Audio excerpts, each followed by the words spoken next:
digestivo en general, es para que ustedes tengan los conceptos básicos de los órganos que participan y cuáles son las funciones fundamentales del sistema, pero no entramos en detalle en las distintas estructuras o la estructura histológica de las cosas o los nombres de las células que participan, simplemente que ustedes tengan un pantallazo de para qué está ese sistema digestivo y la importancia que tiene, ¿sí?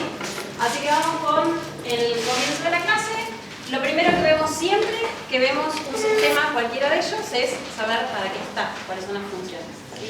Así que las funciones del sistema digestivo son concretas y básicamente tienen que ver con la digestión y la absorción de los alimentos, ¿sí? El pasaje, el ingreso, la conducción y la degradación de los alimentos que consumimos. En rigor, el tubo digestivo es un continuo de la afuera, digamos, entre la boca y el ano, que es el final del tubo digestivo. Hay un tubo que se considera para nuestro organismo como que la luz de ese tubo sigue siendo el afuera, ¿sí? Todo lo que nosotros nos rodea y que está en contacto con nuestra piel, hay un ingreso a nuestro organismo por la boca y una salida por el ano, pero la luz del tubo digestivo se considera externa, exterior. Por eso todas las secreciones del tubo digestivo son exócrinas, ¿sí? Porque van hacia afuera. Por más que se vuelquen en la luz del tubo digestivo, son consideradas exócrinas porque la luz del tubo digestivo sigue siendo el afuera. ¿Estamos hasta acá? Entonces, ingreso, degradación, absorción de sus nutrientes, absorción del agua que consumimos, muy importante, porque tanto el agua como los solutos que consumimos son súper fundamentales para nuestro organismo, vitaminas, minerales, y después hay un aprovechamiento de ese tubo digestivo, no solo para eliminar los desechos de los alimentos que no se degradan y no se absorben, sino también para poder volcar a la luz del tubo digestivo sustancias, desechos, que en general son liposolubles, que son tóxicas para el organismo, que se pueden volcar ahí. Por ejemplo, productos de degradación de algunos pigmentos, como la bilirrubina, ¿sí? Que se va a metabolizar por bacterias que tenemos en el colon, pero que en definitiva esos sustratos deben salir del organismo y entonces así son eliminados vía las heces, ¿sí? Cuando en el proceso de defecación se eliminan del organismo y nos libramos de ellos, ¿sí? Recuerden que habíamos dicho que los riñones también tenían ese rol. Los riñones se van a encargar de detoxificar de las sustancias que son hidrosolubles, las que van solubles en el agua. Bueno, el tubo digestivo nos va a eliminar o nos va a permitir eliminar las sustancias que son liposolubles. ¿Estamos? Muy bien. Eliminación de desechos. Bien, entonces, si hacemos un resumen, ¿sí?, de las funciones que tiene ese tubo digestivo, vemos que entre los procesos que van a ocurrir en ese tubo digestivo está la digestión, que ¿qué sería en sí digerir algo? Degradarlo, cortarlo en partes más pequeñas, ¿sí? Digerir algo es tener una macromolécula, como los que vimos en el primer día de clase, lípidos, ácidos nucleicos, proteínas y hidratos de carbono, y esas macromoléculas que vienen en los alimentos que consumimos, cortarlas en pedacitos más chiquitos. ¿Por qué deberíamos cortarlas?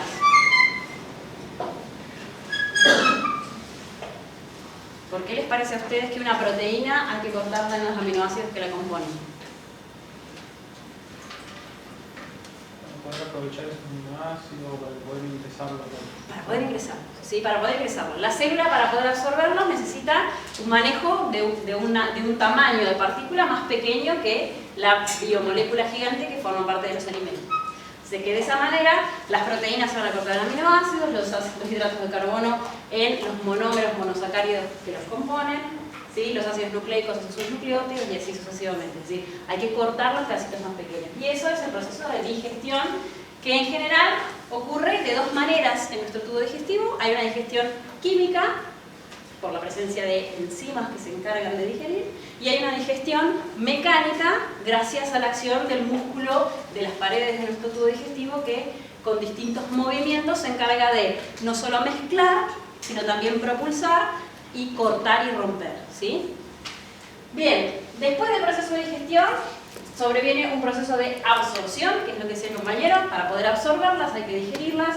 Después de digeridas son absorbidas por las células que tapizan la mucosa de ese tubo digestivo, ¿sí? Ellos son los que se encargan de incorporarlos al a la célula primero y pasarlo a la sangre o a donde sea que vaya a pasar, ahora lo vamos a ver, y entonces forman parte de la circulación para que vayan a donde tienen que ir, ¿sí? Muy bien, hay también procesos de secreción. Yo les mencionaba hacia el principio que como la luz del tubo es el exterior del cuerpo, hay una secreción exócrina. Esa secreción exócrina forma parte no solo de la presencia de glándulas especializadas, sino también hay glándulas insertas en las paredes del tubo digestivo que se encargan de producir algunas secreciones que son importantes para la digestión, son importantes para la producción, para la generación del movimiento y la digestión. También hay secreción endocrina, ¿sí?, por parte de algunas células especializadas del sistema. Si es una secreción endocrina, ¿a dónde va lo que ellas secretan?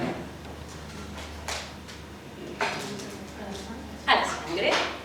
Y harán blanco en alguna célula alejada. Y si la secreción fuera parácrina, célula vecina. Y si es autócrina, muy bien. Sí, son distintos tipos de secreciones que podemos observar de las células que están presentes en ese tubo digestivo. Muy bien.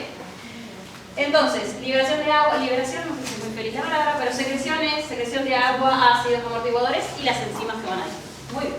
Y por último, motilidad, la contracción del músculo liso, ¿sí?, del que estuvimos mencionando mucho, porque cuando hablamos de el sistema nervioso autónomo y cómo regula el sistema nervioso autónomo en sus divisiones simpática y parasimpática, la actividad del tubo digestivo, ¿sí?, ese sistema nervioso autónomo se encarga de regular la motilidad de ese músculo para que el alimento pueda propulsarse y además mezclarse, ¿sí?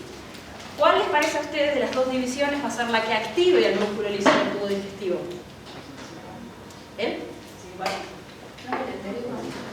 Ahora vamos con el de las dos divisiones que yo mencioné, simpático y parasimpático, ¿cuál activa el músculo del tubo digestivo? Claro, el parasimpático, ¿sí? Si hablamos de que el parasimpático es la división que se encarga de reposo y digestión, entonces será el parasimpático el que se encargue de activar la contractilidad y la secreción en el tubo digestivo, ¿sí? Por el contrario, el simpático, cuando yo estoy en un proceso de lucha o huida, toda la actividad digestiva se detiene, ¿sí? Entonces será la presencia, ¿sí?, de descarga del simpático los que se encarguen de detener el músculo liso y las secreciones del tubo digestivo. ¿Se entiende eso, no? Bueno, vamos a ver. Acá tienen un esquema, ¿sí?, de los procesos. Tengo las partículas de comida más grandes. Esas partículas de comida serán digeridas por la presencia de enzimas y por la contracción del músculo en un proceso mecánico. Y esa digestión hace que obtengamos partículas más pequeñitas que se van a propulsar a lo largo de la luz del tubo o que se van a absorber hacia la sangre. Fíjense que otra vez tenemos acá capitas de células, ¿sí?, epitelios que tapizan, como todo epitelio, tapizan una luz, ¿sí?, o una superficie de algún órgano. Y estas células que tapizan este epitelio son las que se van a encargar de definir cuáles son las sustancias que vamos a absorber, ¿sí?, porque para absorberlas hay que pasar a través de las células. Entonces, dependiendo de los transportadores y la capacidad que tenga esa célula de seleccionar, ¿sí?, serán las sustancias que van a atravesarlas y que van a poder llegar a la sangre. Hay sustancias que son absorbidas y sustancias que no, ¿sí? Y por último tenemos un proceso de secreción que también depende de estas células. Aquellas sustancias que vayan a pasar a la luz o que vayan a hacer estímulo en células vecinas, en este estímulo parácrino que hablábamos recién, o que vayan a secretar cosas que van a la sangre para estimular de forma endócrina, también serán procesos que ocurren gracias a la actividad de estas células de acá, ¿sí? En general estas se llaman enterocitos, ¿sí?, y son las células que se encargan de la mayor parte de las funciones del tubo digestivo, ¿sí?, de definir qué pasa, qué no, de digerir y absorber y demás. Muy bien, tenemos órganos que componen este tubo digestivo. Los órganos del tubo digestivo son inicialmente la boca, ¿sí? Las sustancias que ingresan por la boca pasan a la faringe, de la faringe pasan al esófago, del esófago pasan al estómago, del estómago al intestino delgado y del intestino delgado al intestino grueso, ¿sí? Ese es el camino siempre anterógrado que debe recurrir el alimento de la boca al ano para completar su circuito, ¿sí? Esto es de memoria, hay que acordárselos, ¿sí? Son los órganos que componen el sistema digestivo, hay que saberlos, hay que acordárselos, ¿sí? Para no tener un problema después, más adelante. Y después, ese camino que recorre el alimento va a estar, ¿sí?, comunicado de alguna manera con unas glándulas que llamamos glándulas anexas, que vuelcan sus secreciones a la luz del tubo. Y esas glándulas anexas son las glándulas salivales, el hígado y el páncreas, ¿sí? Glándulas salivales, el hígado y el páncreas, que los vamos a mencionar hoy con su aporte al tubo digestivo y a la digestión, ¿sí? Muy bien, acá nos tienen, ¿sí? Fíjense que el sistema digestivo ocupa buena parte, ¿sí?, de nuestra estructura y de la cavidad abdominal. En la cavidad abdominal tenemos la mayoría de los órganos que acabo de mencionar, ¿sí? Acá, bueno, la boca, la faringe, pero el esófago. Y debajo del diafragma, ¿sí?, en la cavidad abdominal encontramos la mayoría de estos órganos. Este grandote es el hígado, fíjense el espacio que ocupa, es un órgano muy grande, ¿sí? Hígado, acá está el estómago, por acá atrás están dibujando el páncreas, que se comunica aquí, ¿sí? Acá está la vesícula biliar, que también tiene un conducto de comunicación. Acá arranca el intestino delgado con el duodeno y todas las convolutas del intestino delgado, muy grande, muy largo en realidad. Y este que ven por acá adelante es el intestino grueso, ¿sí?, en sus distintas porciones, que ahora lo vamos a ver, el recto y el ano y ahí termina, ¿sí? Esos son todos los órganos que forman parte de este sistema. Cada uno aporta alguna cosa a la digestión, que es el objetivo general de su funcionamiento. Muy bien, una cosa que sí vamos a mencionar es que todas las partes de este tubo digestivo tienen como una arquitectura común, una estructura común a todas las partes del tubo digestivo, que después se van a ir modificando en las distintas partes, porque cada parte tiene una especialización que es propia del órgano, ¿sí? Pero que en general todos tienen estas tres estructuras que voy a mencionar ahora, ¿sí? Todos los órganos del sistema digestivo tienen una estructura que se llama mucosa, ¿sí? Esto cuando el año que viene vean esto lo van a saber al dedillo, pero bueno, ahora lo vamos a mencionar como para que ustedes ya vayan con una idea previa, ¿sí?, con un preconcepto. Hay una mucosa, ¿sí?, desde adentro hacia afuera, en las estructuras del tubo digestivo. Hay una mucosa que está compuesta por el epitelio. Fíjense, no sé si ustedes llegan a ver acá, pero este epitelio, los enterocitos que yo les mencionaba recién, son estos que estaban acá ubicados en contacto con la luz. El alimento va a pasar por acá adentro y el alimento se va a poner en contacto con el epitelio, ¿sí?, que es la primera capa que compone la mucosa. Debajo de la mucosa está la lámina propia, ¿sí?, que es una capa de tejido conectivo. Y en ese tejido conectivo, como buen tejido conectivo, están los vasos, ¿sí?, los vasos sanguíneos y linfáticos, ¿sí?, los nervios, algunos nervios pequeños. Esa en la mucosa que está en la lámina propia, que está por debajo del epitelio de la mucosa. Y por debajo de esa lámina propia tenemos hacia adentro una capa muscular pequeña, que es la muscular de la mucosa, ¿sí? La muscular de la mucosa, que es la que permite que la mucosa pueda moverse gracias a su contracción y exponer sus distintas zonas a lo que está el contenido de la luz, ¿sí? Gracias a la contracción de la muscular de la mucosa, los pliegues que tiene la mucosa se van moviendo y se van exponiendo al alimento que va pasando por la luz, ¿sí? Por debajo de la mucosa, gracias a Dios el nombre nos ayuda, está la submucosa, ¿sí? La submucosa es esta gris que está acá, y la submucosa es tejido conectivo, también está bien irrigado, también está bien, tiene vasos del sistema linfático, y además la submucosa tiene asociada a ella un plexo, ¿sí? Un plexo que es un conjunto de neuronas, ¿sí?, un conjunto de células del sistema nervioso que forma parte, en definitiva, de lo que mencionaba la compañera, que es el sistema entérico. ¿Recuerdan que lo mencionamos?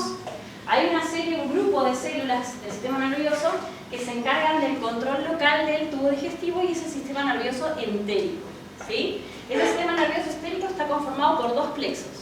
El plexo submucoso, que está acá, es este que ven acá, y hay un plexo que está entre medio de las capas musculares, que es el plexo mientérico. Entre los dos forman parte del sistema nervioso entérico, y regulan localmente la actividad del tubo digestivo.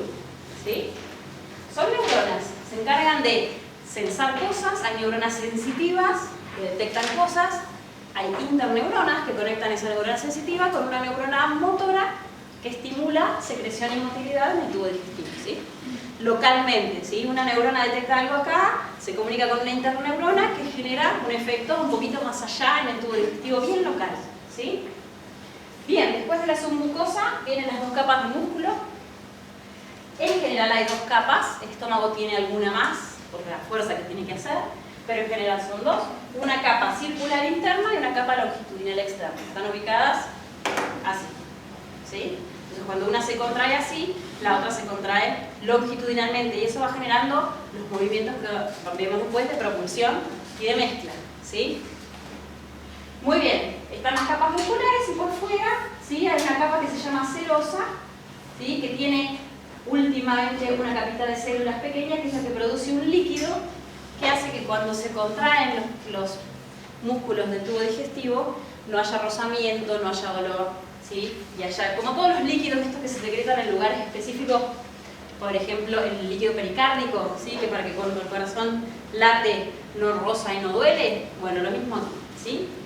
Estas células de la serosa, el epitelio de la serosa, secreta un líquido que hace que no haya rozamiento, que se deslicen unos con otros los músculos, los órganos cuando se contraen los músculos. ¿Sí? Muy bien, entonces, ¿qué tengo que saber yo? Tengo que saber de la mucosa, epitelio, lámina propia muscular de la mucosa. Tengo que saber de la submucosa, que tiene vasos sanguíneos, que tiene vasos linfáticos, que tiene asociada un plexo del sistema entérico. Y tengo que saber de las capas musculares, que además también tienen asociadas otro plexo del sistema nervioso entérico, y la serosa. Todos los órganos del tubo digestivo tienen esa organización, ¿sí? Con algunos agregados, porque hay especializaciones propias de cada órgano, ¿sí? Muy bien. Miren, lo había animado todo en otros años. Otra cosa que sí les quiero contar, por ejemplo, es la presencia de esto que está acá, que es tejido linfático. ¿Por qué creen ustedes que tendría que tener yo tejido linfático asociado a estos tejidos del tubo digestivo?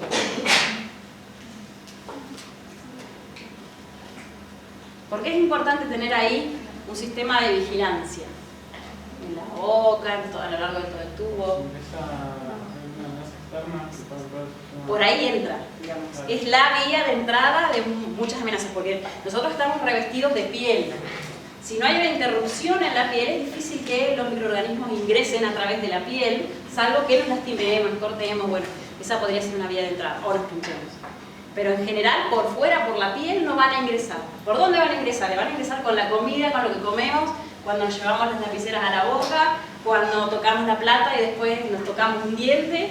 Entonces, por ahí entran, ¿sí? Entonces, para proteger a nuestro sistema, ¿sí? A todo nuestro organismo de las amenazas de cualquier invasión externa, a lo largo de toda la capa del tubo digestivo hay localizados focos de linfocitos, ¿sí? Focos de linfocitos, tejido linfático asociado a mucosas a lo largo de toda la pared del tubo digestivo. Entonces cualquier noxa que quisiera ingresar por ahí será atacada por nuestro sistema inmunitario, ¿sí?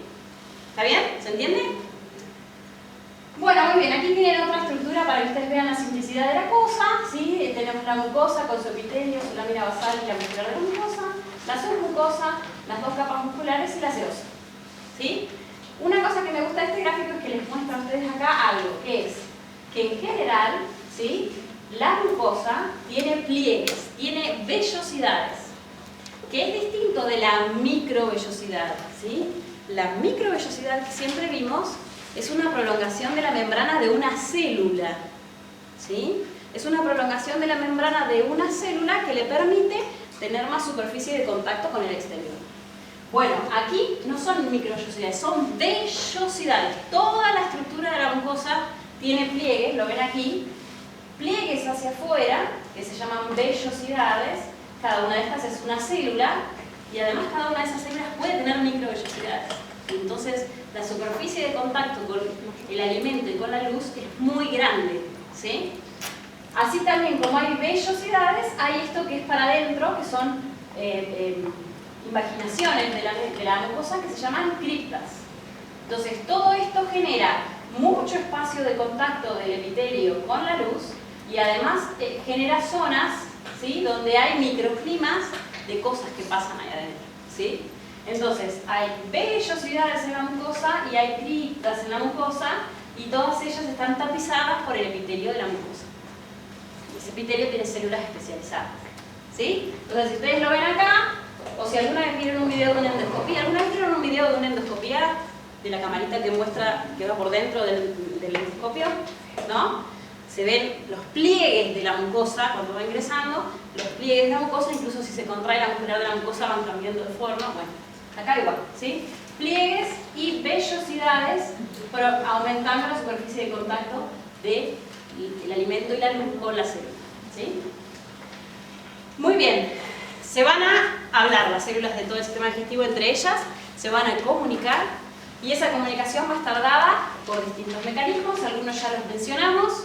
El mecanismo endocrino que permite que una célula produzca una determinada hormona que viaja por la sangre y que hace blanco en una célula que tiene el receptor especializado para esa hormona.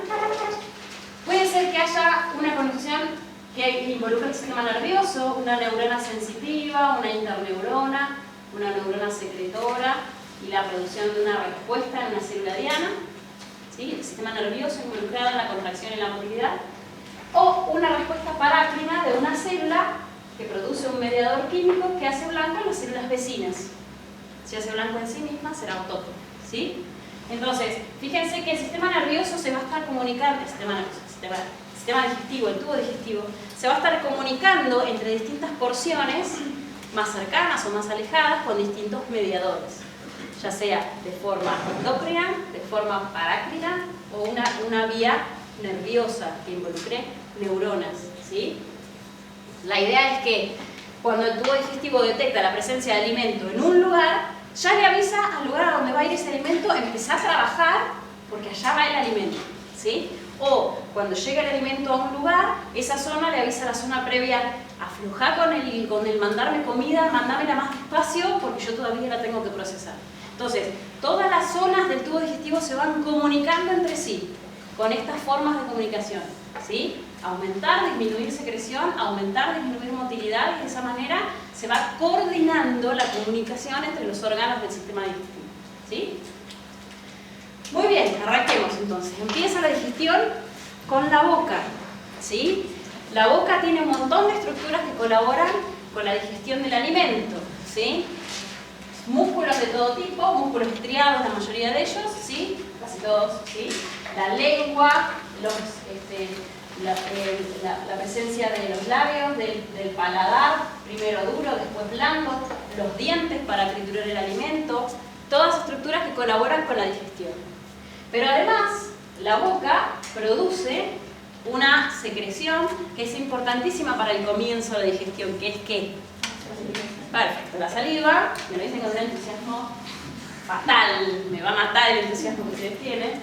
La saliva, ¿sí? La saliva que la producen mayoritariamente tres glándulas, pero también hay células ubicadas en los distintos epitelios de la boca que también pueden producir pequeñas secreciones de saliva o secreciones que lubrican y generan un bolo con el alimento que uno va incorporando. Si uno come una galletita de agua, dura, seca, o las de arroz, bueno, eso de alguna manera tiene que pasar, ¿no?, por las distintas estructuras.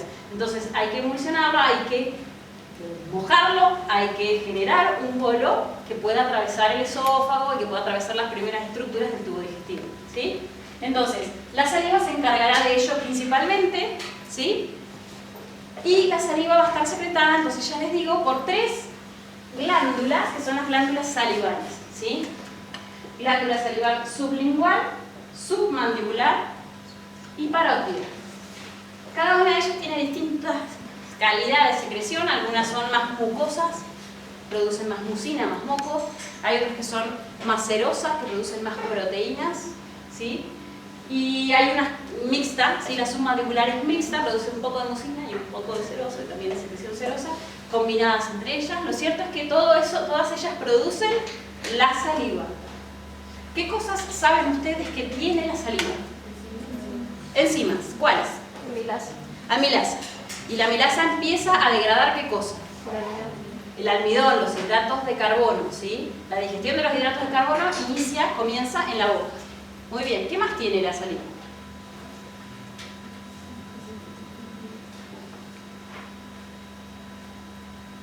¿La milasa? ¿Algo más? ¿Tendrá agua? ¿Tendrá iones? ¿Tendrá inmunoglobinas?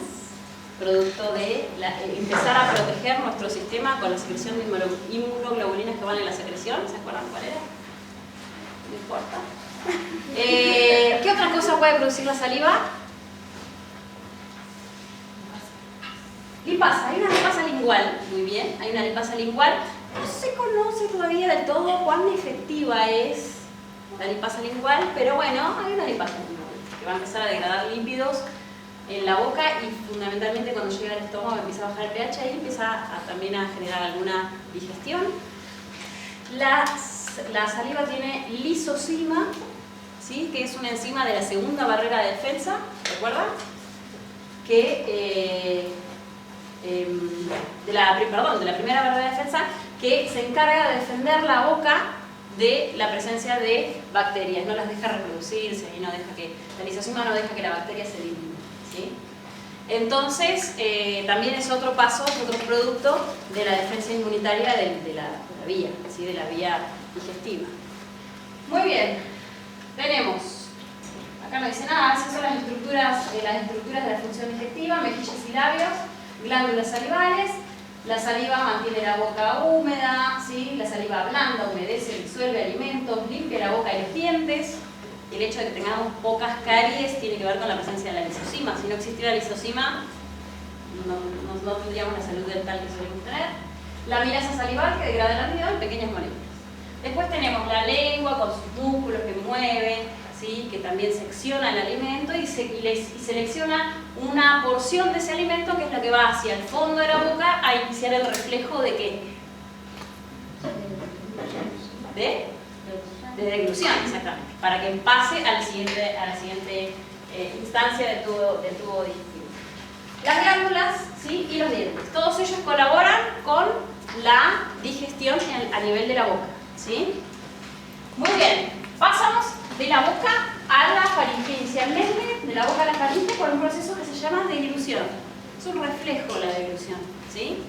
No lo pensamos mucho, hay una parte voluntaria que tiene que ver con acercar el alimento hacia la zona donde va a ocurrir la deglución, ¿sí?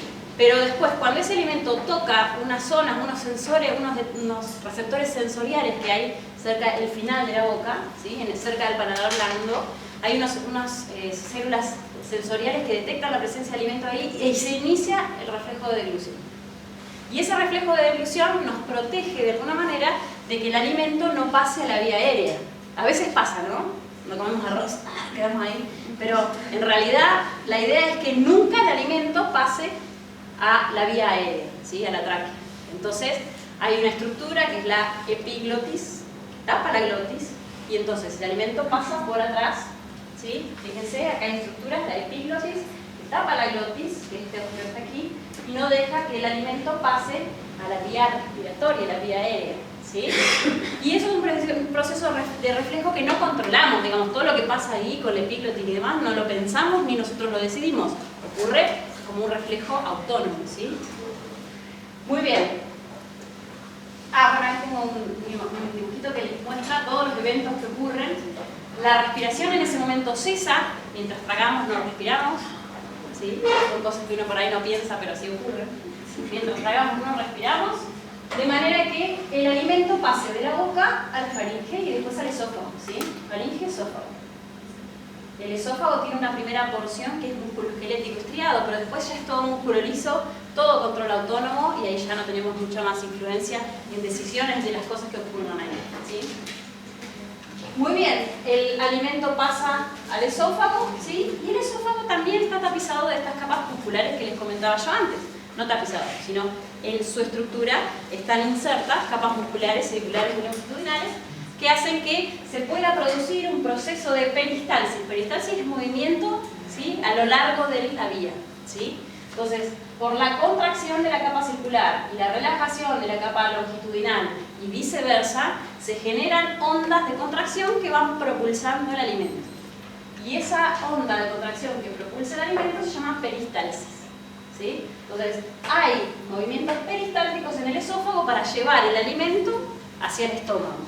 Cuando el alimento va por el esófago en general hay una señal nerviosa que le avisa que el alimento va llegando, y entonces el estómago se relaja, ¿sí? Hay una relajación receptiva del estómago para que cuando llegue el alimento el estómago esté relajado, ¿sí? O por lo menos la primera porción, que es el cardias, que es la porción que recibe, ¿sí?, el alimento. Muy bien, contracciones que van llevando el bolo alimenticio hacia el estómago. Si queda algo en el esófago, si queda alguna porción de alimento en el esófago atorada, pegada, habrá segundos o terceros movimientos peristálticos para limpiarlo, ¿sí? Eso tiene que quedar limpio, de manera que en el primer movimiento peristáltico va todo el bolo alimenticio, si algo de alimento queda, va a una segunda onda de contracción y así se va limpiando, ¿sí? Todo involuntario para nosotros, ¿está bien? Muy bien. Ahí tienen una imagen. Una imagen, fíjense, la capa circular, la capa longitudinal, la contracción y la relajación sistemática de esas capas longitudinales y musculares en los lugares específicos va llevando el bolo alimenticio hacia el estómago, ¿sí? Y a lo largo de todo el resto del tubo digestivo igual, ¿sí? La peristalsis funciona de esa manera. Muy bien, pasamos al estómago, ya llegamos. El reflejo de deglución, la peristalsis del esófago, llegamos al estómago. El estómago tiene, antes de ver las funciones se los muestro, porque es más fácil. El estómago tiene distintas partes, ¿sí? El estómago tiene una primera parte que llamamos cardias, porque está más cerca del corazón, ¿sí? Por eso se llama cardias. Cuando el alimento viene del esófago, atraviesa un esfínter, que es el esfínter esofágico inferior. El esófago tiene dos esfínteres, el superior y el inferior, que está cerca del estómago, al lado. Entonces, cuando viene el alimento, se relaja el esfínter esofágico inferior y se relaja el cardias para recibir el alimento. El cardias es una parte del estómago que es la que está más cerca al esófago, ¿sí? El estómago también tiene una parte que llamamos fundus, el cuerpo, ¿sí? Y después está el antro y el píloro, que es la válvula que define el pasaje del alimento desde el estómago al duodeno, que es la primera porción del tubo del intestino delgado, ¿sí? Entonces, cardias, fundus, cuerpo, toda esta estructura, y el antro y el píloro, que es la válvula que deja pasar. Entonces el alimento va pasando por el cardias, dependiendo de cuánto alimento haya, habrá acumulación en el fundus y en el cuerpo, porque una de las funciones del estómago también es almacenar. Ven que nosotros a veces comemos comidas abundantes en pocos minutos y bueno, después que sea lo que Dios quiera, ¿no? Bueno, en ese proceso de alimentación nuestro cotidiano, la comida queda retenida en el estómago hasta tanto de a poco ese estómago tenga la capacidad de ir digiriéndolo progresivamente, ¿sí? No se digiere todo junto, se almacena allí. Entonces ahora sí voy con las funciones del estómago para que veamos qué hace ese estómago con el alimento, ¿sí? El estómago lo mezcla con saliva, lo mezcla con jugo gástrico para formar un quimo. Cada vez lo vamos a tener que hacer más líquido, ¿sí? Lo que es sólido se va a convertir en más líquido, ¿sí? Para que se pueda digerir de la mejor manera. También ese estómago almacena los alimentos antes de pasarlos al intestino delgado y lo va a ir economizando, es decir, bueno, ¿cuánto voy pasando? Y voy pasando la cantidad que el intestino delgado pueda procesar, ¿sí? Entonces voy a ir pasando el contenido del estómago en pequeñas porciones al duodeno, ¿sí? Secretar, porque el estómago tiene células que secretan cosas que son muy importantes para la digestión. Por ejemplo, el ácido clorhídrico. Vieron que el estómago, o ustedes conocen que el estómago tiene un pH ácido, ¿sí? Tiene un pH muy bajo, ¿sí? Entonces, las células de la mucosa, del epitelio del estómago, tienen la capacidad de producir ácido clorhídrico, ¿sí? Protón y cloro, ácido clorhídrico a la luz para bajar el pH. ¿Por qué podrá hacer eso? ¿Cuáles serían se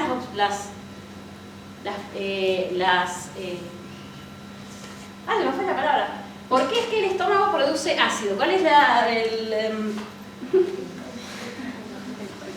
me lo acuerdo. Bueno, ¿por qué hace eso el estómago? ¿Para qué? ¿Para qué? ayuda que haya un pH ácido ahí adentro? Las enzimas pueden funcionar. Para que hay una enzima que pueda funcionar mejor. ¿Cuál sería? La pepsina, muy bien. La pepsina, las células la secretan como un precursor no activo, ¿sí? En general, cualquier enzima que digiere cosas se libera no activa. Digamos, la célula la saca para que sea no activa. Si se activa dentro de la célula, se come la célula, ¿sí? Entonces hay que sacarla no activa, hay que se active la luz, ¿sí? Se produce, las células de la mucosa del estómago producen pepsinógeno, ¿sí? ¿Se acuerdan del angiotensinógeno que se activaba en angiotensina? Bueno, es la misma cosa. El pepsinógeno se activa en pepsina, en la luz del tubo. Y el pH bajo es el estímulo para que se active el pepsinógeno a pepsina, ¿sí? ¿Se entendió lo que digo? Sí. ¿Y la pepsina qué hace? Claro, cataliza la digestión y la degradación de proteínas. O sea, habíamos empezado con la degradación de los hidratos de carbono en la boca. Seguimos con la degradación de las proteínas vía pepsina en el estómago. ¿Por qué también nos ayuda a tener un pH ácido ahí? Para terminar de matar bacterias, bichos, todo lo que ingrese vía oral, ¿sí? Ese pH tan ácido en general inhibe la reproducción y la colonización de cualquier cosa. En general, algunos sobreviven y algunos podrían llegar a dañarnos, pero es uno de los pasos de las barreras que nos defienden del ingreso de cosas que nos puedan dañar desde fuera. Muy bien. Entonces, el jugo gástrico contiene ácido clorhídrico, ya se les conté, pepsina, ¿sí? O en realidad pepsina en la luz. Se libera como pepsinógeno originalmente. También el jugo gástrico produce factor intrínseco, lo van a escuchar bastante, sobre todo en fisiología. Factor intrínseco es lo único que tiene el estómago que es vital, que no se produce en ninguna otra parte del organismo, ¿sí? Porque proteasa va a haber en otro lado, ¿sí? Y el ácido ese que nos protege, nos puede proteger otras cosas, pero lo único que el estómago produce, que es exclusivo del estómago y es importantísimo para nuestra vida, es el factor intrínseco. Y es una proteína que permite, que interviene en la absorción de la vitamina B12, la cobalamina, ¿sí? La vitamina B12, que es importantísima para nuestro organismo y se absorbe con los alimentos, ¿sí? Entonces, el factor intrínseco se produce también en la glucosa del estómago, en la secreción del estómago. Muy bien, se produce una lipasa gástrica que interviene en la digestión de triglicéridos. Y se secreta, bueno, la secreción de gastrina, que es una de las hormonas que nosotros vamos a mencionar en este teórico. Son 3 las que nos vamos a aprender. Una de ellas es la gastrina y la produce el estómago. Y esa gastrina estimula, ¿sí?, la secreción de ácido en el estómago, ¿sí? Cuando el alimento llega, cuando llegan los alimentos a la luz del tubo, se estimula la secreción de gastrina por unas células específicas de la mucosa, que hace que las células que producen ácido se pongan a trabajar mucho más, ¿sí? Muy bien. En el estómago también ocurre la inactivación de la amilasa salival. La amilasa salival trabajaba bárbaro en la saliva, con el pH de la saliva, pero cuando llegamos al estómago queda inactivada en el pH bajo.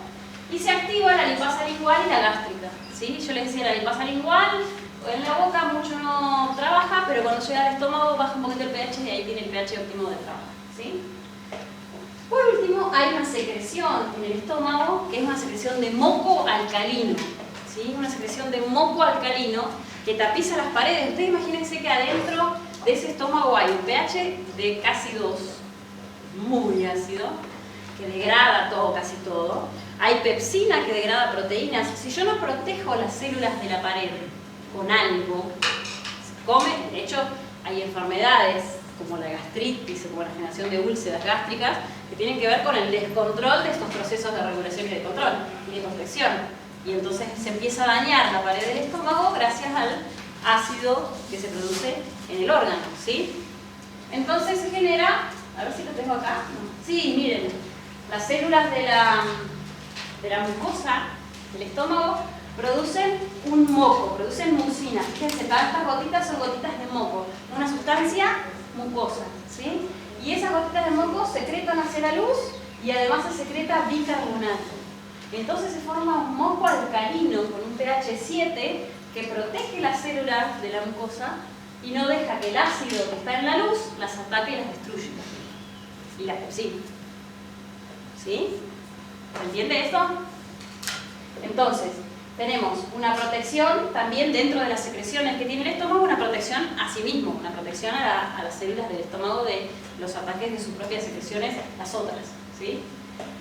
Muy bien, entonces, las partes del estómago ya las dijimos. Vamos por esta descripción un poquito de cómo son las criptas gástricas, que son las, digamos, las imaginaciones de la mucosa del estómago, que son las que tienen la presencia de estas células que hacen lo que yo les acabo de contar.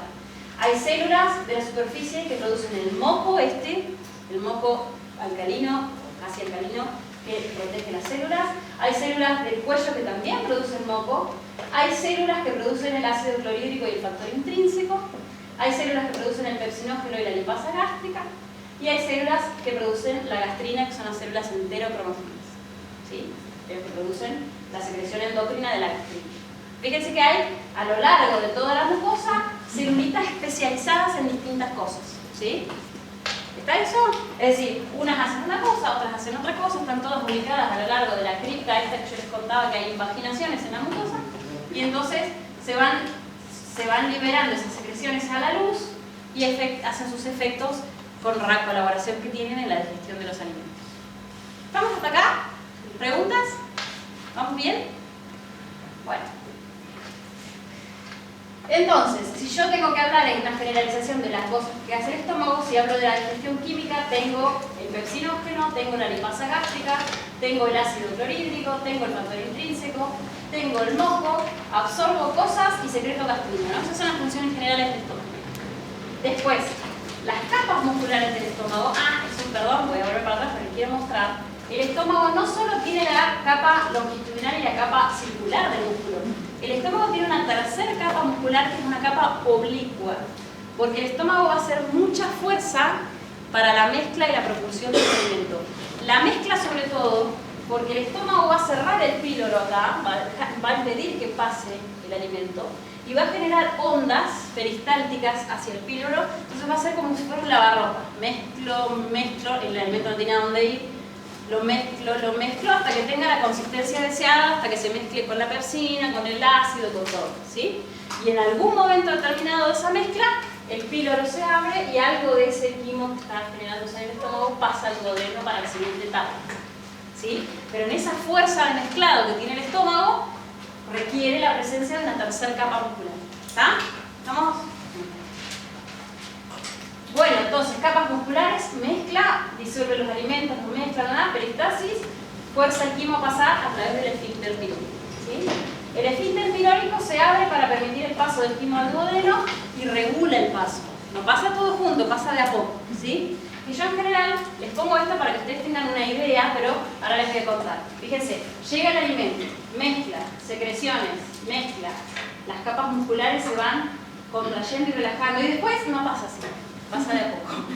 La última parte no corresponde con la imagen, pero digamos, entra el alimento, se mezcla, pues se producen las secreciones y después la salida a través del píloro es en pequeñas porciones de quimo, de alimentos, ¿sí? Pequeñas, porque no pasa todo junto, pasa en pequeñas porciones, ¿sí? Muy bien, hablemos un poco de las glándulas anexas. ¿Por qué a esta altura? Porque nosotros ya tenemos el alimento en la primera porción del intestino delgado, que es el duodeno, ¿sí? Tenemos el alimento llegando al duodeno. Y al duodeno también se vuelca la secreción de las dos glándulas anexas que nos faltan, que son el hígado y el páncreas, ¿sí? Entonces, en el duodeno confluye el alimento y las secreciones del páncreas y del hígado, que son secreciones que van a colaborar con la digestión, ¿sí? Fíjense aquí, esto que tienen acá es el duodeno, que es la primera porción, ¿sí?, del intestino delgado.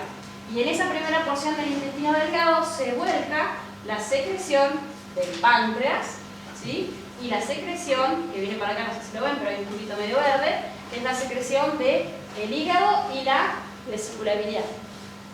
¿Está? Entonces, la secreción de vesícula, hígado y vesícula y la secreción del páncreas confluyen en conductos que se vuelcan en el duodeno, ¿sí? Cuando hay una señal por la presencia de alimento en el duodeno, se producen dos hormonas más, que son la secretina y la colecistoquinina, y entre ellas se encargan de avisarle al hígado, a la vesícula y al páncreas que hay alimento en el duodeno y hay que volcar las secreciones allí, ¿sí?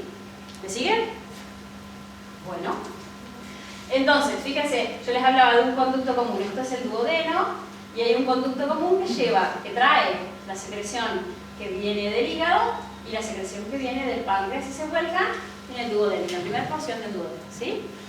¿Por qué hablamos de estas glándulas específicamente? Porque son súper importantes, no solo para la digestión propiamente, sino para la vida en nuestro organismo, ¿sí? El hígado es una de las glándulas más grandes y es una de las más importantes porque cumple no miles, pero muchas funciones, ¿sí? Iba a exagerar, iba a decir miles de funciones, pero no son tantas. Son muchas y son muy importantes para nuestra vida, ¿sí? Fíjense lo grande que es el órgano, ¿sí? El órgano es realmente grande, ocupa una buena parte de nuestra cavidad abdominal, tiene lóbulos, es lobulado, ¿sí? Y está muy irrigado. Al hígado llega sangre de dos lados. Vieron que cuando yo les hablé de los riñones les decía, llega sangre del corazón oxigenada, se va sangre desoxigenada. Arteria renal, vena renal, ¿sí? Hasta ahí los órganos en general reciben una sangre oxigenada y se lleva la sangre desoxigenada. Bueno, el hígado recibe sangre de dos lugares distintos. Recibe sangre del corazón por la arteria hepática, pero también recibe toda la sangre que viene del tubo digestivo.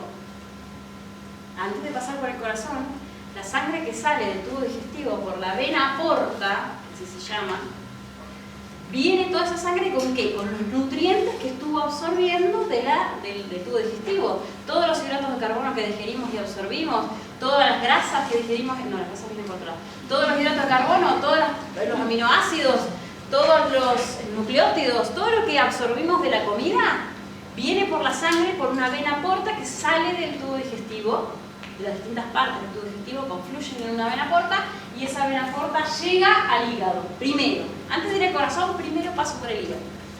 Y el hígado se va a encargar allí de tomar los nutrientes que necesite, de limpiar y detoxificar cosas que se hayan absorbido, que sean tóxicas y haya que eliminarlas, ¿sí? De producir, de sintetizar, de generar, de almacenar muchas cosas. Es un órgano muy importante, ¿sí? Si se topan en algún examen con un médico, el médico le encanta el hígado a los médicos, ¿sí? Les encanta el hígado y preguntar cosas del hígado. No quiero decir que nosotros les vamos a preguntar, pero digo, es muy importante saber cómo funciona el hígado, sobre todo cuando hagan fisiología, ¿sí? Bien. El hígado produce bilis, ¿sí? El hígado produce bilis, que es la parte de la producción del hígado que tiene que ver con la digestión de los alimentos, porque en la bilis hay ácidos biliares, ¿sí? Y esos ácidos biliares emulsionan los lípidos de la comida, ¿sí? Los lípidos de la comida. ¿Vieron cuando a una persona le sacan, tiene un nombre eso, pues un nombre médico, yo no me acuerdo, pero cuando a alguien le sacan la vesícula, porque tenía piedritas, le sacan la vesícula, se tiene que cuidar de consumir grasas, ¿sí? Se tiene que cuidar de consumir grasas en su alimentación. ¿Por qué? Porque las grasas se emulsionan gracias a la producción de la bilis que tiene el hígado. El hígado produce bilis y se almacena en la vesícula, y esa vesícula tiene un montón de bilis que nos ayuda a digerir grasas. Cuando no está en la vesícula, solo nos queda lo que el hígado produce en ese mismo momento. No tenemos la misma cantidad disponible. Entonces la posibilidad o la capacidad de nuestro organismo de digerir grasas disminuye, ¿sí? Muy bien, produce la bilis, que es necesaria para la emulsión y la absorción de lípidos de la dieta, ¿sí? Contiene agua, la secreción biliar. Contiene agua, sales biliares, colesterol, lecitina, que son todos lípidos derivados, ¿sí? de colesterol, lecitina, pigmentos biliares y bilirrubina. Pigmentos biliares, por ejemplo la bilirrubina, que provienen de la degradación de los glóbulos rojos, ¿sí? De la degradación del hemoglobina. Muy bien, y que fíjense, tiene un pH bastante alcalino, más del pH que tenemos en la sangre, ¿sí? ¿Y eso para qué podría ser? ¿Por qué las secreciones del hígado y del páncreas van a ser alcalinas? ¿Para que no se activen las enzimas? No. Para disminuir la acidez del estómago. Claro, para neutralizar el ácido que viene del estómago. El estómago viene con pH 2. ¡Pum! Se vuelca en el duodeno. Bueno, y hay que neutralizar eso porque se nos va a empezar a destruir todo ahí, ¿sí? Y además, las enzimas que trabajan en el duodeno tienen un pH de funcionamiento mucho más cercano a la neutralidad que lo que tienen las enzimas que trabajan en el estómago, ¿sí? Entonces, las secreciones del hígado y del páncreas van a ser más alcalinas para neutralizar la secreción ácida del estómago, ¿sí? Muy bien, entonces, funciones del hígado, fíjense, metabolismo de los hidratos de carbono. ¿Cuándo lo mencionamos nosotros al hígado antes? Cuando hablábamos de los hidratos de carbono. ¿Qué hace el hígado con el hidrato de carbono? Almacena glucógeno. ¿Qué más? ¿Qué otra cosa dijimos que el hígado podía hacer? Cuando nos quedamos sin glucosa circulante, nos quedamos sin o disminuye. Gluconeogénesis. Gluconeogénesis. Puede generar glucosa a partir de otros sustratos. ¿Sí? Tiene un gran manejo de los hidratos de carbono y receptores para glucagón, receptores para insulina, receptores para adrenalina, receptores para cortisol, ¿no? Todo lo que involucra la presencia o la regulación de los hidratos de carbono en sangre. Metabolismo de los lípidos, bueno, con su degradación, con su incorporación y con su generación de lipoproteínas, que son las que van a llevar los lípidos de la dieta a las distintas regiones del organismo. Metabolismo proteico, a ver si dice algo abajo, no. El hígado es el que produce las proteínas de la sangre. ¿Se acuerdan que hablamos de la albúmina? No sé si conmigo, pero deben haber hablado cuando hablaron de sangre. La albúmina, las proteínas del complemento, las proteínas de la coagulación, el angiotensinógeno, ¿sí? Todas las proteínas de la sangre, que están circulando en la sangre, las sintetiza el hígado y las vuelca en sangre. Entonces el hígado recibe aminoácidos que digerimos de la dieta, los procesa, sintetiza y vuelca en la sangre sus productos de síntesis, que son todas estas proteínas que están circulando en el plasma, ¿sí? Muy bien, expresión de la bilirrubina, de los pigmentos que después son tóxicos y se acumulan. Si se acumulan nos ponemos amarillos, ¿no? Es como la señal física de que hay acumulación de bilirrubina, ¿sí? La pericia. Muy bien.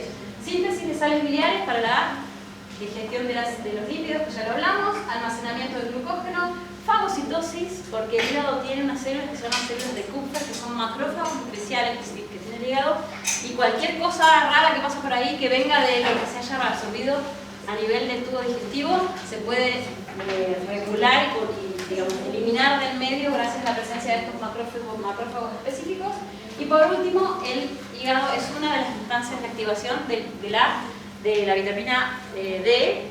¿Sí? Dijimos que se activaba con la luz UV, que también se activaba en los riñones, también se activa en el hígado, y finalmente tenemos la vitamina D funcional totalmente activa, que es la que permite que reabsorbamos calcio a nivel del tubo digestivo. ¿Se acuerdan? Bueno, buenísimo. Entonces, acá tienen, miren, corazón. Del corazón sale la aorta. Sangre oxigenada. Sangre oxigenada que va al tubo digestivo. Y del tubo digestivo, en vez de volver por acá al corazón, como todos los demás tejidos del organismo, pasa primero por el hígado, vena porta, y el hígado se encarga de gestionar eso que acabamos de absorber en el tubo digestivo. Bueno, con esto me voy a quedar, esto lo voy a repartir, esto lo voy a sintetizar, esto lo voy a detoxificar, ¿no? Es una gestión de lo que acabamos de absorber en el tubo digestivo. A su vez también recibe sangre de la arteria hepática, que es sangre oxigenada le tiene que llegar, ¿sí? Así que tiene flujo de esas dos vías de sangre y finalmente todo sale por la vena hepática que vuelve al corazón. ¿Sí? Es como una circulación específica que tiene el órgano porque también recibe la sangre del tubo. Esto que ven acá, simplemente para mencionar, es la unidad funcional del hígado, que es un lobulillo hepático. Las celulitas estas que ven acá amarillas son los hepatocitos, que son los que se encargan de hacer todo absolutamente en el órgano, es el parénquima del órgano y que funciona y que trabaja, ¿sí? Y entonces tengo la sangre que llega, que se vuelca en estos cordones de células, ¿sí? Se vuelca, le da la sangre que trae de los distintos lugares, la que viene del corazón oxigenada con la glucosa, la que viene del tubo digestivo con todo lo que acabamos de digerir, etc. Los hepatocitos se encargan de producir todo esto que les acabo de decir y también producen la bilis o la secreción biliar, que pasa por unos cananículos estos verdes. En general todo lo que tiene que ver con bilis se pinta de verde, ¿sí?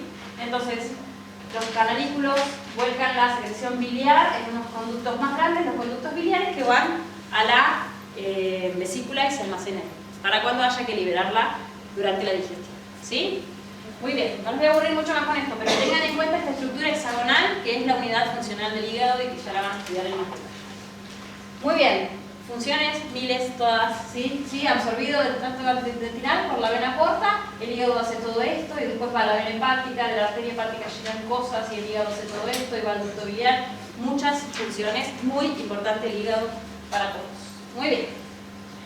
Del hígado, ¿sí? Esa secreción biliar que les acabo de contar, que se dibuja en verde, ¿sí? El color verde, se almacena en la vesícula mientras no comemos, ¿sí? En periodos de ayuno se va almacenando bilis ahí, se va almacenando, y cuando el alimento llega a la luz del duodeno, la secretina y la colecitoquina, que son hormonas que producen células de la mucosa del duodeno, estimulan la secreción de la bilis, la contracción de la vesícula, se contrae para volcar su contenido en el conducto, y esa bilis se vuelca en el duodeno, ¿sí? De la misma manera que se estimula la secreción pancreática, que vamos a hablar ahora en las próximas diapositivas, ¿sí?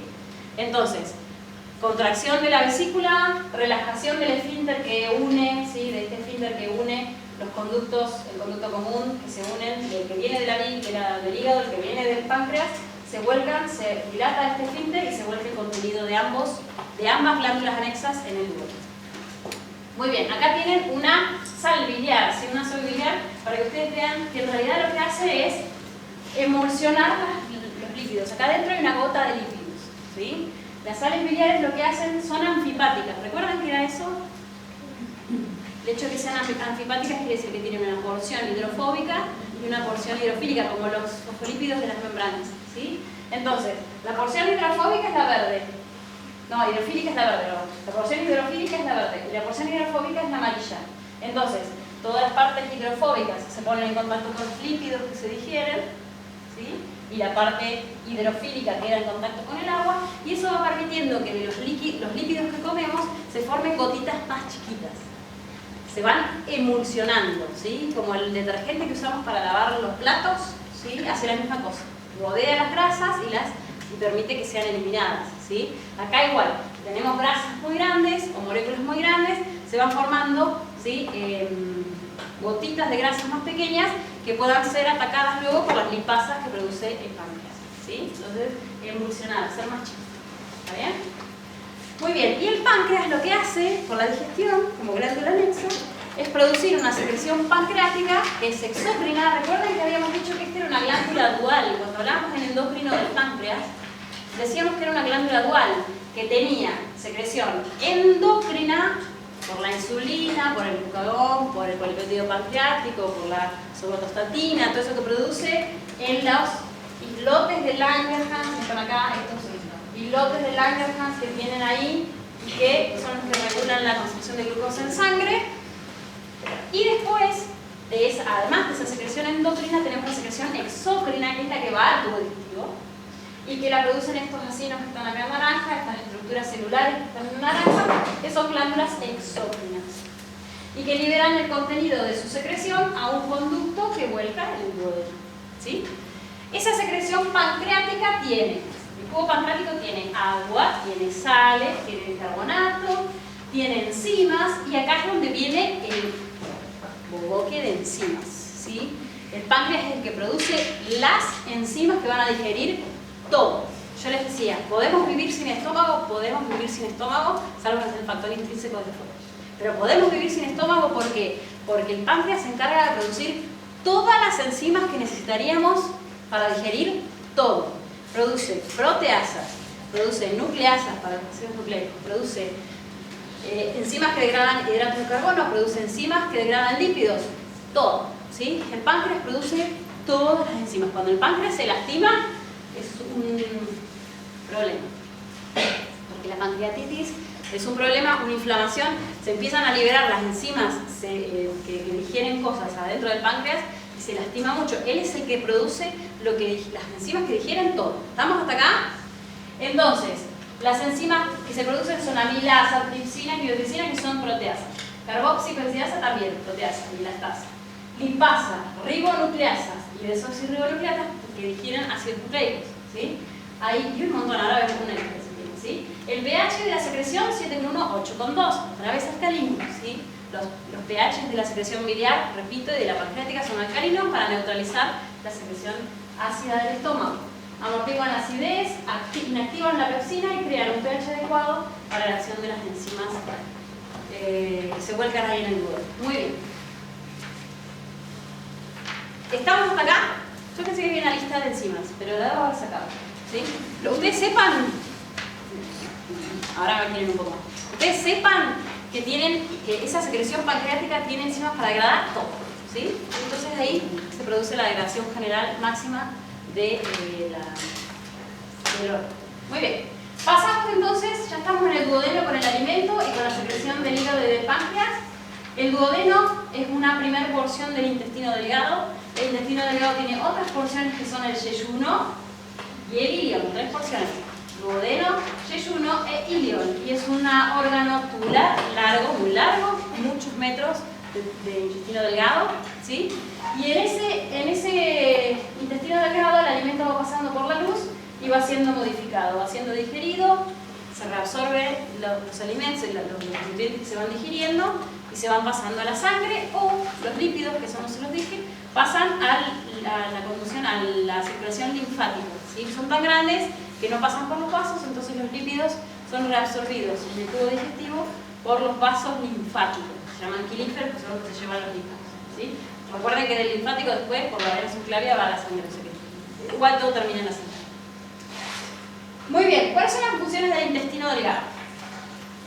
Mezclar el quimo con los jugos digestivos, propulsar el quimo a lo largo del intestino, secretar un jugo intestinal que también tiene agua, moco y enzimas para proteger también ese tubo digestivo, ese duodeno y todo el resto del intestino delgado de las acciones de las enzimas, completar la digestión química de todas las sustancias que van a estar por ahí adentro, hidratos de carbono, proteínas, lípidos, comenzar, ¿sí? Y completar la digestión de los ácidos nucleicos y luego absorber. Eso que estoy digiriendo lo tengo que absorber, ¿sí? Entonces, propulsar, mezclar, digerir y absorber lo que anda pasando por ahí por la luz, ¿sí? Muy bien, vamos a poner una esquemita. Las estructuras vienen todas así grandes. Esto podría ser un triglicérido, esto podría ser un hidrato de carbono. A medida que va pasando una proteína, a medida que va pasando con la luz, las enzimas, que son estos circulitos amarillos y verdes y rojos, los van degradando, los cortan en pedacitos más pequeños, y cuando llegamos a instancias más lejanas del tubo digestivo, del intestino delgado, esos pedacitos pequeños son reabsorbidos, ¿sí? O absorbidos. Muy bien. La mucosa del intestino delgado también tiene, ¿sí? Esta sí que la que tiene las vellosidades más claras, ¿sí? Y tiene toda una estructura de dedos que se van metiendo en el quimo líquido, que ya es líquido afuera, se van metiendo, se van mezclando y van poniendo en contacto el quimo con las células que lo van a digerir, con las enzimas que lo van a digerir y con las células que lo van a absorber, ¿sí? Las enzimas, otra vez misma estructura, ¿sí? El epitelio, la mucosa, el epitelio, la lámina propia, la muscular de la mucosa, las submucosas y las musculares, lo mismo que les decía en la primera diapositiva. Muy bien. Las células que tapizan ese epitelio del intestino delgado, fíjense que hay una que es absortiva, que digiere y absorbe nutrientes. Miren, tiene microvellosidades. Además de las vellosidades, tenemos microvellosidades, un aumento importante de la superficie de contacto. Hay una célula que secreta moco, hay una célula que secreta las enzimas, las hormonas, secretina y colecitoquinina, que son las dos que vamos a recordar. Estas dos hormonas lo que hacen es estimular la secreción del páncreas y la secreción del hígado hacia la luz del duodeno.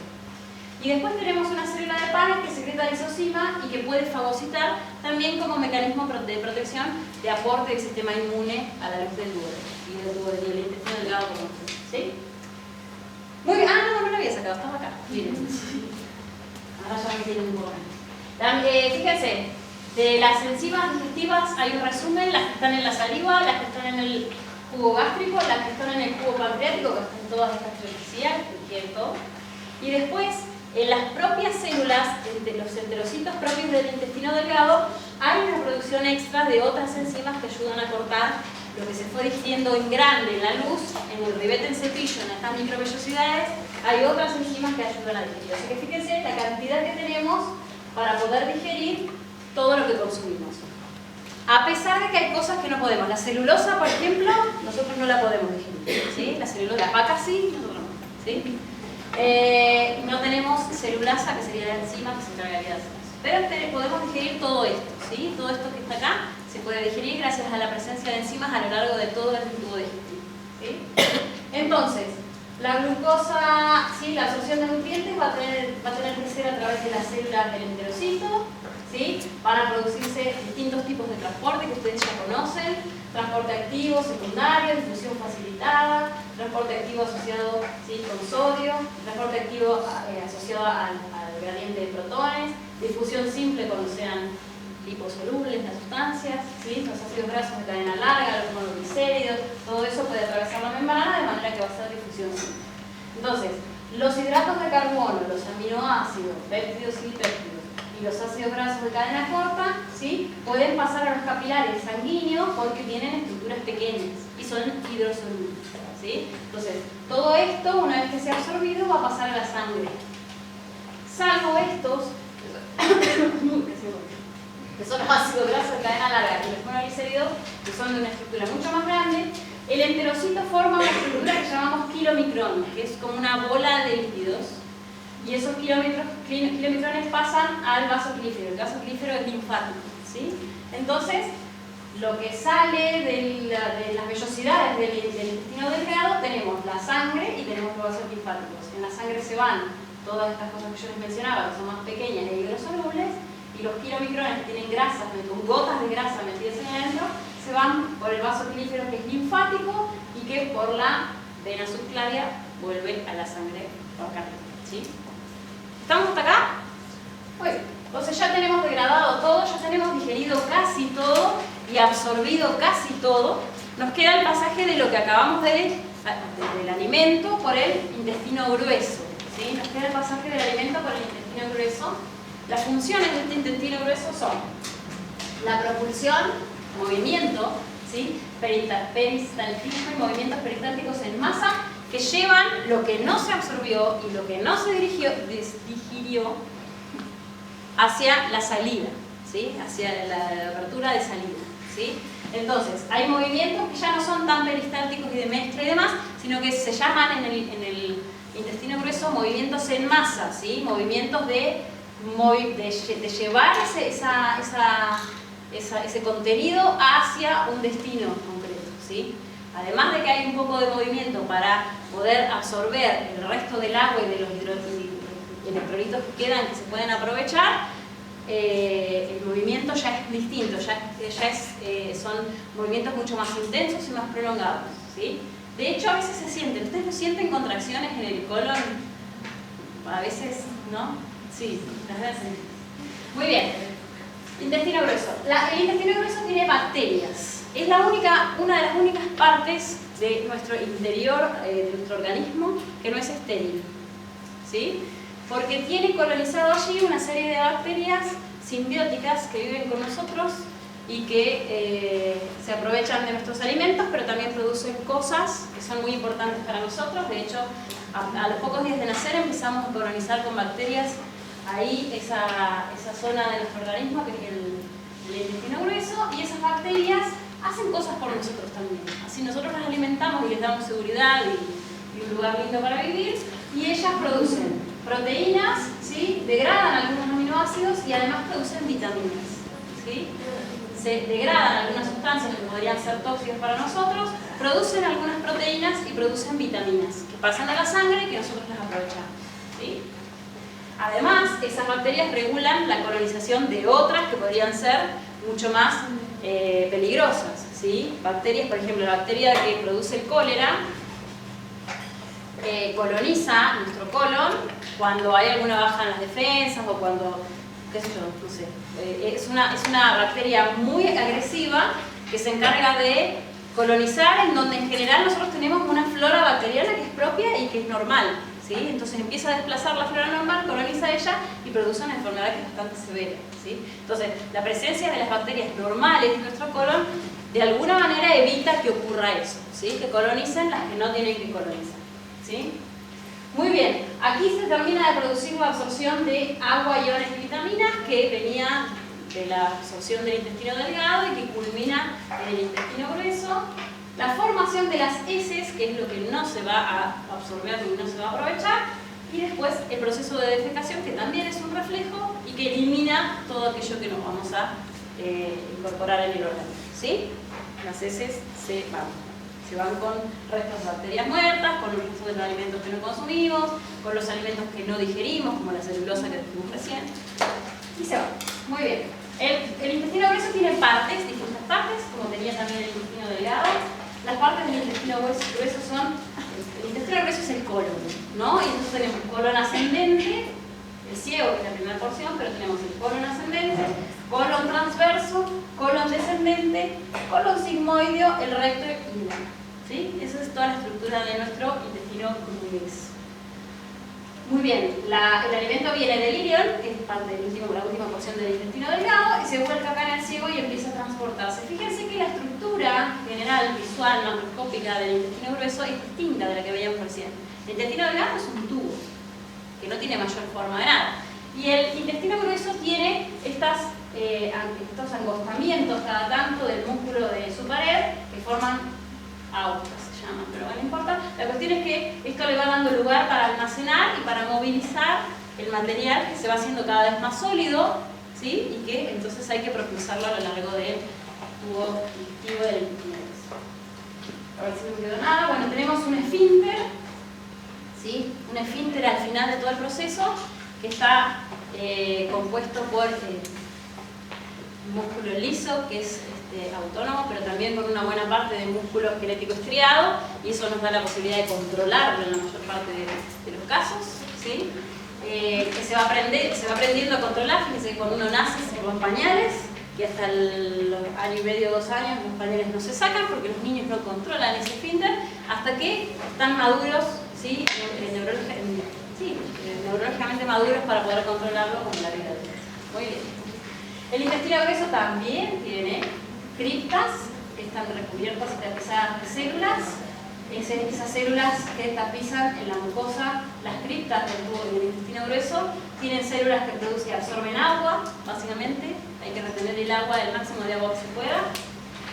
Células que secretan moco, ¿sí? Y están las bacterias para ir dando vuelta. Entonces tenemos un epitelio que ya es un poco menos especializado que los otros. Fíjense que nosotros había muchas células que hacían muchas cosas. Bueno, aquí hay 2. La que produce el moco, que permite que el contenido, que ya es más sólido, pueda pasar de una región a otra sin lastimar, ¿sí? Y moco, y la célula que va absorbiendo cada vez más agua y cada vez más agua de ese contenido de la luz, ¿sí? ¿Estamos hasta acá? ¿Preguntas? ¿No? Bueno, entonces, resumen de las funciones digestivas del intestino grueso, lo tienen cuando bajen las diapositivas, como para que puedan estudiar. Bueno, esto es lo que yo más o menos tengo que saber de lo que hacen los intestinos. Bueno, nada, 2 cositas a hablar de motilidad, que yo les había dicho. Hay dos movimientos que pueden producir los músculos de las capas musculares circulares y longitudinales. Hay un movimiento de propulsión que tiene que ver con contraer en un sector y relajar en el sector al lugar ese contenido, y entonces se genera el peristaltismo del que estamos hablando, y tiene que ver con la combinación de la acción de los músculos. En un lugar se contrae y en un lugar se relaja, y entonces el contenido se va movilizando, ¿sí? Hacia un determinado lugar, y eso tiene que ver con la coordinación de los músculos gracias a la coordinación que tiene el sistema nervioso entérico y las hormonas parácrinas y las señales parácrinas que permiten que haya contracción en un lado, relajación en otro, y entonces hay desplazamiento del bolo alimenticio, ¿sí? Y después hay otro tipo de movimiento que se llaman ondas segmentarias, que es para mezclar. Ya no es para propulsar, sino para mezclar. Entonces tengo contracciones en distintos lugares y relajaciones en distintos lugares que permiten que haya mezcla del contenido del líquido del tubo que está transitando por ese tubo, ¿sí? Muy bien, ¿queda algo? Bueno, los controles, ¿sí? Nos queda el control neuronal y los controles hormonales, ¿sí? El control neuronal del tubo digestivo va a estar dado por como 2 instancias, ¿no? Hay un control local, neural, de la actividad del tubo digestivo, que está dado por la presencia del sistema nervioso entérico.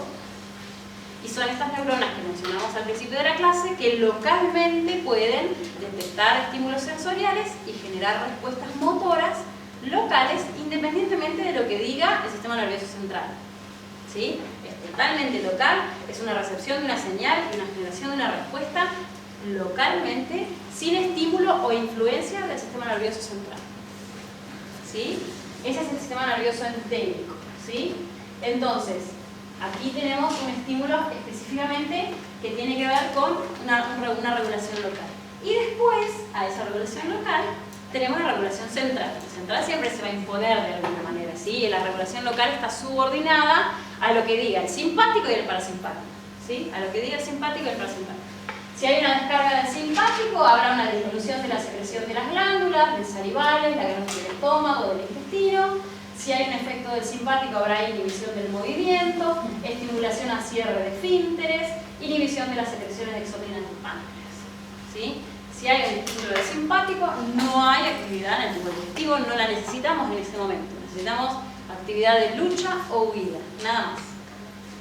Por contrario, por así son antagónicos, el sistema nervioso parasimpático estimula la secreción de las glándulas, estimula el movimiento de los músculos, inhibe el cierre de los esfínteres y estimula las secreciones del páncreas.